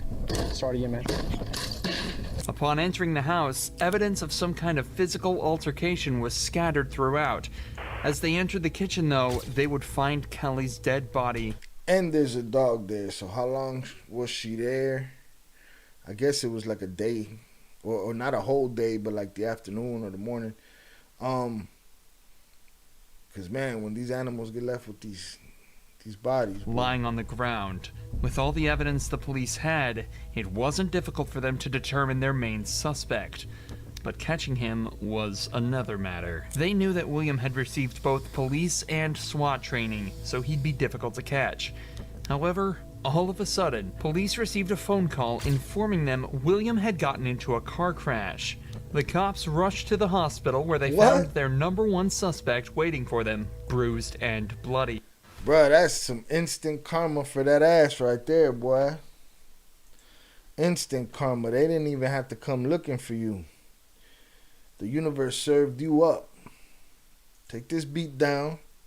Take this beat down, this car accident, and go take the rest of this. What? Bruised and bloodied. We're gonna take care of you now. We're gonna take care of you now. What does that even mean? Once William was discharged from the hospital, he was immediately brought to an interrogation room where the investigation would truly begin. Can I ask what my charges are? Yeah, right now you're charged with murder. You're charged with violation of oath of office, and you're charged with So was he drunk? So possession of a firearm during the commission. Again, he keeps saying who, right? And maybe I believe him, maybe I don't. But if I'm to believe he doesn't remember, that means he probably drank something or did some drugs. Yo, if you black out on drugs or alcohol, it is dangerous. You gotta stop. You gotta stop. If you black out, man, that is the most dangerous shit. You don't know what you did, or you just hiding from accountability, and people could be doing that too.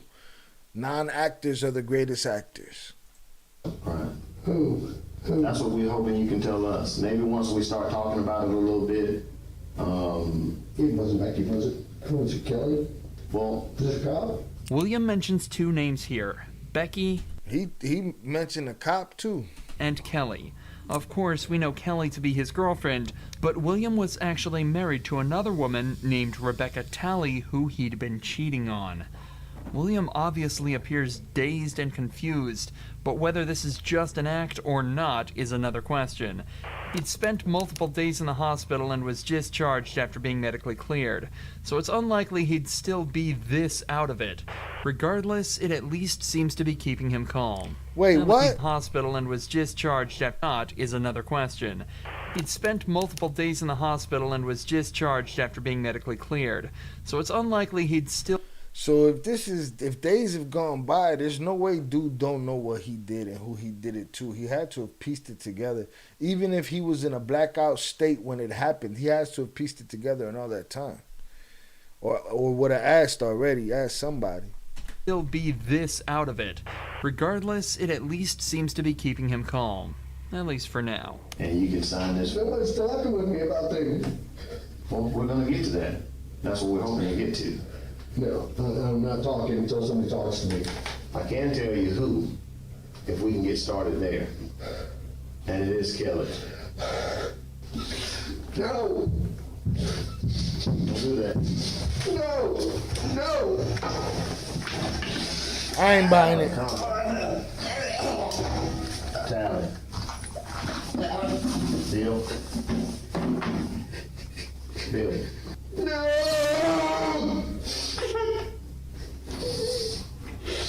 No! There's a small chance William really is this distraught over Kelly's death, but he was completely unaware of what he was doing at the time. And here's another thing, all right? I got a girlfriend, right? I wreck out. I black out. I hurt her. I dip off. I get into an accident. I end up in the hospital, right? I'm there a couple of days. I'm okay, and I'm discharged to the police. In that time, I'm not thinking to myself, she ain't coming to see me. I ain't asked nobody about her. Ain't nobody looking for me. Whatever. Whoop-de-woo. This fool knew what was what. He knew who wasn't coming. Now, the only thing that makes me believe him is that he said Becky and the cop. Was it Becky? Was it the cop? But that could have all been that's an easy way to make it look good. But he was looking for his girlfriend. This dude's full of shit. So it seems more likely that he's actually just using this as a guise Yeah, to he's vent getting and it out scream now. about how his life is pretty much finished and over a small argument with his mistress. He's also likely frustrated that he got caught so easily. Remember, this is a man with SWAT and police training. He knows how to evade the cops, but almost instantly after going on the run, his plans were shut down in an incredibly unpredictable way. William manages to calm down while the detective talks to him, but only for a few short seconds. Here, let me get you some napkins. Bill, no. Sit your dumb ass down, Bill. Relax. Bill, stop. It's all unnecessary, Bill. If you don't want to talk to us, that's fine, but let's not do this, okay? Okay? Let's not do this.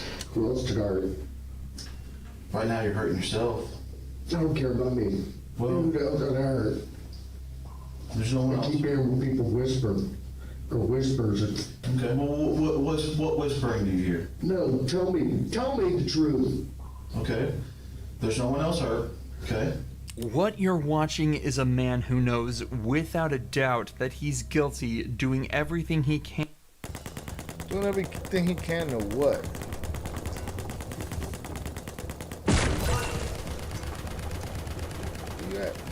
And to try and find a way out. Without a doubt that he's guilty, doing everything he can to try and find a way out. He's panicking, and the cops were probably extremely relieved when William finally asked for a lawyer and put an end to this dramatic interrogation. However, this obviously didn't help him at all, as the detectives already had all the evidence they needed to convict him, and William Talley was sentenced to life behind bars. Despite William being a local cop and even knowing some of the officers involved, this case was handled perfectly. A stark contrast to that of Matthew Boynton, whose case was so weird and corrupt that the cops ended up investigating a shooting that never even happened. You know you can't give a sworn statement and lie on it. Why would you do that, Matthew? On the 15th of April 2016, police found Jessica Boynton hidden in the closet of her home with a gunshot wound to the head and a police-issued firearm in her hand. The county sheriff reportedly ruled her dead at the scene, but there was a problem. Jessica was neither dead nor shot. After she was rushed to the hospital, the ER found no entrance wounds or bullets. Instead, they found evidence of a blunt force attack to the back of her head. This case is already incredibly confusing, but what's worse is that the police's #1 suspect, goofy, Matthew Boynton, told cops that he received a text from Jessica saying she was about to commit suicide. After rushing home, he heard 2 gunshots coming from the house and called the police. Matthew was taken to the police station and interrogated, but was caught lying about a vital piece of evidence. This is where we join the detectives as they try to unwrap this baffling web of lies. Do you recognize that bag? Yes, that bag that Jessica let me use to put all my gym stuff in when we used to be together. Okay, so when's the last time you saw that bag? It's been a long time. Like I said, when I used to work out at, there's 2 gyms in Thomaston. I don't remember the name of it. I used that one, and I had a gray Nike bag I used to work out in. So I interchanged my stuff like protein drinks, powder shakes like pre-workout, workout shorts, pants, shoes, whatever. I put it in that bag or my Nike bag. Suspects who aren't telling the truth tend to over-explain as they feel they have something to prove to detectives. And he said, when I used to be with her, aka I'm not with her no more. Bro, you looking stupid early. Detectives. If they can give lots of information over, they think it'll convince the detective that they're not lying, as they couldn't possibly make all of that up. However, in actuality, suspects telling the truth will give a more instinctual, simplified answer to the question because they don't have to think about it as much. Bear that in mind as the interview continues. So when's the last time you saw that bag? I mean, it's been a while. Like, I don't know an exact date. I don't know. I think my stepdad, he had it in the white trailer. See, now this liar bringing other people into his shit. And that's been a while. And he brought it, but I haven't been through it or anything. Put it in my storage thing in my house, which is like when you pull in the driveway. I didn't go through it. I just threw it up there. Come on, man. It's a little storage thing on the right. Right. You open the door and it's got all my stuff in there. I declared that some of it out recently. That was tossed in there, but I mean, it's in there with a bunch of my stuff, like a brown tub I used to keep in my old patrol car with gym stuff in it and work stuff. Remember, that answer was given in response to the question, when was the last time you saw this bag? Something that could have been answered in a single sentence. The detectives already knew that Matthew was lying about this bag, as that's the whole reason he was brought to this second interrogation. But now they're 100% sure he's hiding something, and they're about to call him out on it. All right, Matthew, known you a long time. When y'all were in the process of moving, and you moved into the house that you're at now, your residence, did you or did you not see this bag? Yes, sir. It was in my storage room in the garage. Now, why would I be holding a picture of this bag? I guess because Jessica brought it into you. Why would Jessica have it if you had it at your house? I don't know. I guess somebody got it from my garage or my shed. Who would have What? got it? There's a couple of people. She for the streets? All right. Exactly who. The bag was completely filled with female clothes. And this is one photo of it. That's not yours. No. This whole thing might not seem like a big deal, but it's actually the root of a much bigger problem. This bag, along with everything in it, belonged to Jessica. So when it was discovered in Matthew's possession after he told police that he'd handed all of her belongings over, it confirmed that he had been lying under oath. Again, a small issue at first, but now that the detectives know he's comfortable lying about this, they know that almost every piece of information he's given them could be completely untrue. The bag was turned into us. We Yeah, have possession of the bag. We have evidence that says it came out of your storage room. Is that true? Yes, sir. Is there anything you'd like to say? No, sir. Do you believe that statement to be accurate and true? Not now. Did you believe it then? No, sir. Matthew has now essentially confessed to stealing the bag of Jessica's belongings and lying under oath. There is the question of why he did this, but we haven't even gotten started on the assault part of the case. Why Jessica was found unconscious in their closet after allegedly texting Matthew she was going to shoot herself. As it turns out, though, the police would also never move on to that part of the case, and it remained completely unanswered. Matthew was charged with... What? Was found unconscious in their closet after allegedly texting Matthew she was going to shoot herself. As it turns out, though, the police would also never move on. Matthew involving Jessica's suicide wasn't investigated, leaving many unanswered questions. What? To that part of the case, and it remained completely unanswered. Matthew was charged with stealing and lying under oath, and after being placed on administrative leave, he Wait. None of that makes sense. Yo, that's crazy. The boy got away with murder. Resigned from the force, with all kind of false pretenses. Remained he got away with murder with all kind of false pretenses. Completely unanswered. Matthew was charged with stealing and lying under oath, and after being placed on administrative leave, he resigned from the force, but went completely uncharged for whatever happened on the night of April 15th. Many people have been left wondering why that may be, but the most obvious answer lies in police corruption, and the facts that the county sheriff just so happened to be Oh, look. Of course, Matthew's grandpappy was the sheriff of this town. The same sheriff who lied by pronouncing Jessica dead at the scene. Matthew's granddad, the same sheriff who lied by pronouncing Jessica dead at the scene. So did he go to jail? What's worse is that Jessica's head trauma left her without any memory of that night. She survived with memory loss. Oh my goodness. How could it's like the bad news bears of the bad news bears of, I'm trying to word this, when I get stuck like this, I'm trying to word things right for YouTube's services. The bad news bears of a conspiracy. These fools, and they still got away with it. They did all of this stupid shit. Dude with all his details, dude with all of his talking, the stolen bag, all of this, that, the other, a fake shooting report, all of this, a grandpappy that's maneuvering things, and they still got away with it. Erased, and she had memory loss. Yo, that's crazy.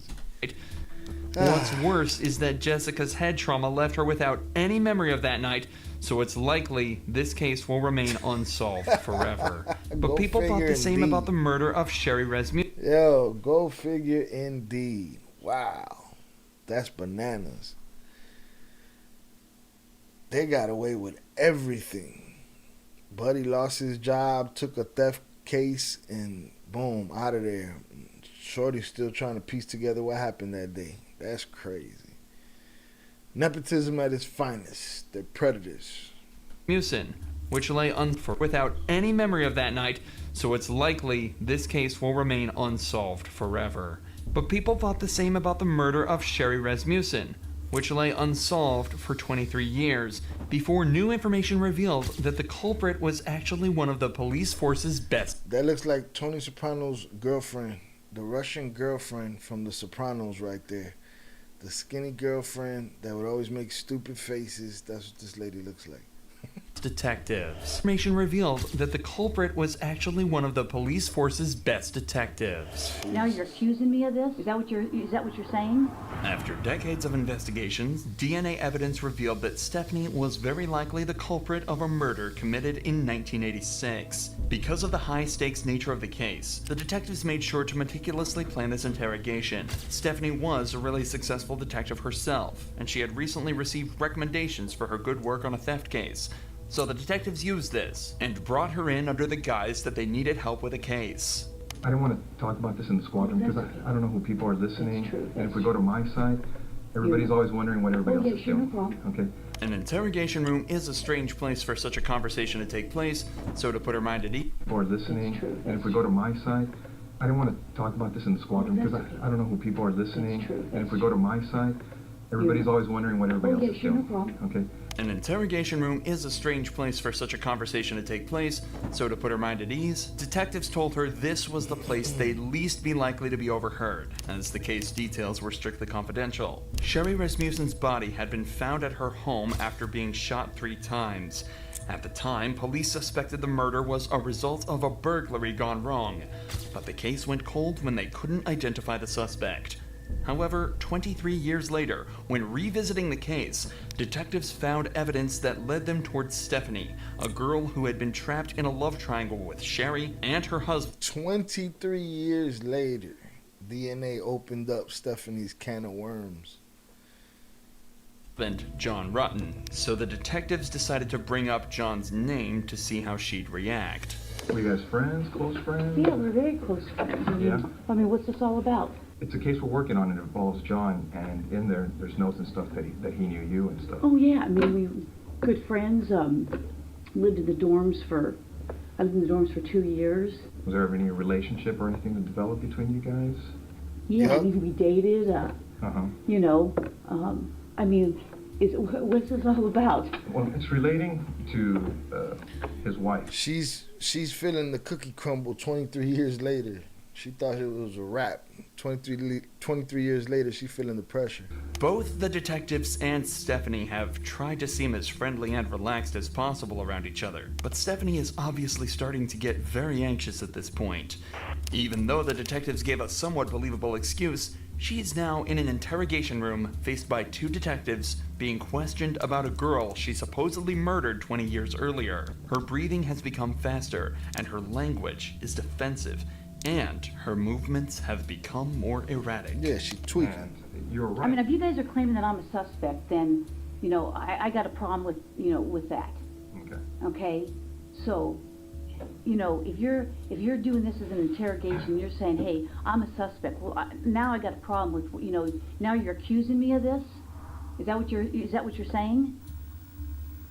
Obviously, you know about all the DNA stuff and things of the nature that, you know, gets done on cases nowadays. You know, if we asked you for a DNA swab, would you be willing to give us one? Maybe. Because now because I'm thinking I probably need to talk to a lawyer. Yeah, Stephanie you are. chooses to I provide think I could tell you thinking that by the fact that your eyeballs are falling out your head. DNA evidence, hoping her willingness to help out would ultimately prove her innocence. But, unfortunately for her, just 5 minutes later, the detectives decide they've heard enough and put her in cuffs. Months later, after a long and arduous trial, a decision was made by the jury. We, the jury, in the above entitled action, find the defendant, Stephanie Eileen Lazarus, guilty of the crime of murder of Sherry Rasmussen. We further find the murder was of the first degree. After hiding it for 23 years, Stephanie Lazarus was finally found guilty of murder and sentenced to 27 years behind bars. She did 23 on the street. She was outside. Bananas. The things these people get away with. It's crazy. Crazy. All right, man. 2-hour stream. 0 drop frames. Let me take a look and see what's popping in here. And I might be calling it. See what's going on in the world.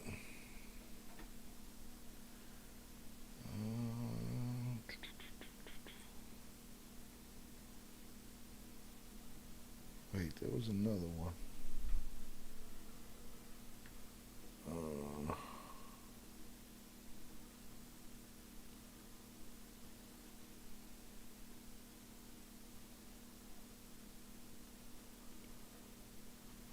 I'm looking. A couple things lined up for next time. I think I'm going to leave it at that. Also, I appreciate you, brother. Talk to you mañana. I'm going to try to do an early stream tomorrow. Early live stream tomorrow. I'm going to try to edit up some of this stuff tonight.